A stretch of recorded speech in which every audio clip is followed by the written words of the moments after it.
Hey guys, I'm here to do a notes video on our next play, the second of two for this quarter, Death of a Salesman. I think you guys will find this one comparable to some of the techniques you see or saw in Streetcar.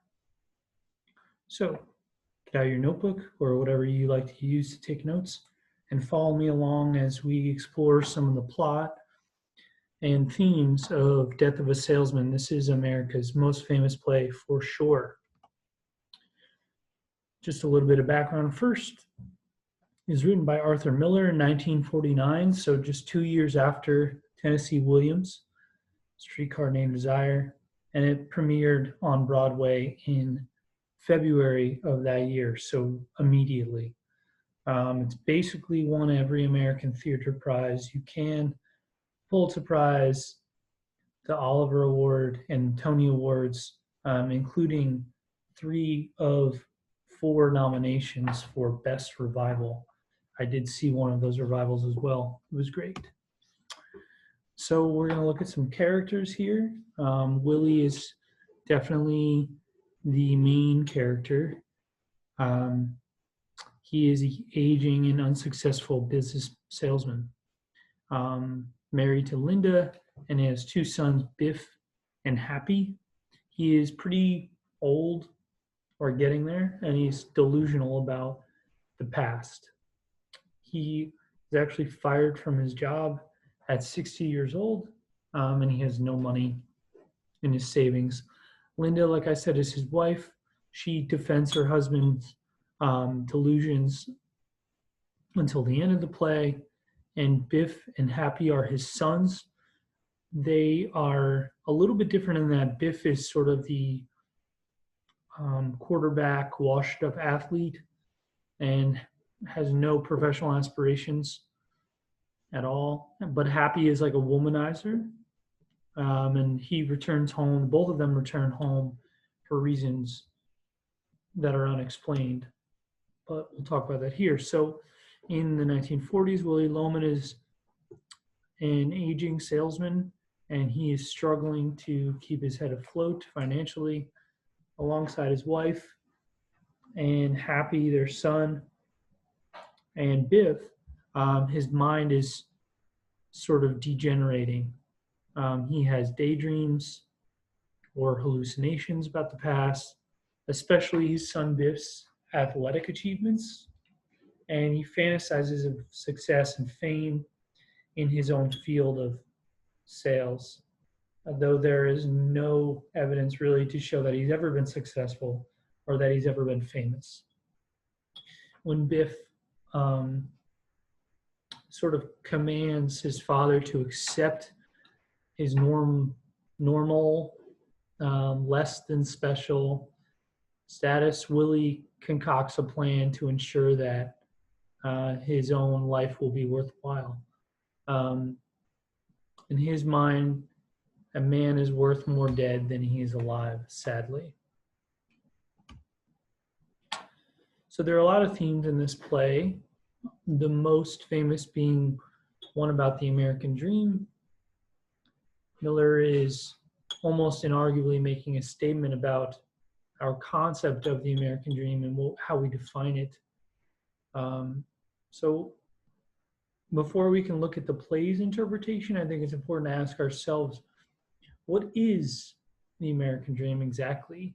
Does it consist of a white picket fence and a small suburban home? Or is it more of a Gatsby definition? Or is it anything like that? Where and when was it relevant, if ever? And is it still relevant today? Excuse me.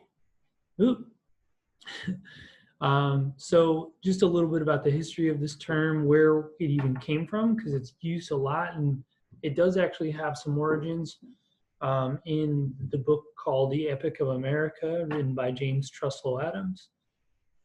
This might be the first documented use of the term the American dream, and in that book he defines it as not a dream of motor cars and high wages, but a dream of social order in which each man and each woman shall be able to attain the fullest stature of which they are innately capable, and be recognized by others for what they are, regardless of the fortuitous circumstances of birth or position, without the fortuitous circumstances of birth or position.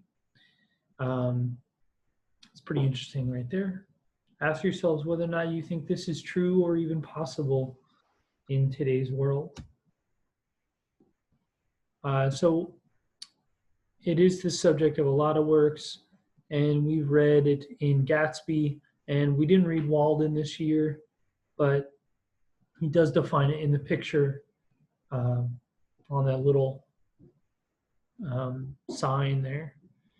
So ask yourself, what comments, ideas, or opinions do you think Jay Gatsby, or the author of Great Gatsby, F. Scott Fitzgerald, contributed to our idea of the American dream? Did he change it? Did he add to it? Did he improve it? Did he hurt it? What comments, ideas, or opinions does this comment right here, does Thoreau add? He says he wants to live deliberately, to front only the essential facts of life. Yeah, so it's this pretty popular theme. So I also want you to ask yourself, while you read and watch this play, how does Willy interact with these other definitions we've looked at today? Is there a similarity? Does Adam's definition hold up for Willy in his head or in actuality? In your opinion, does Willy interpret the dream correctly? Does he misinterpret the dream? What does he get wrong? How could he have gotten it right?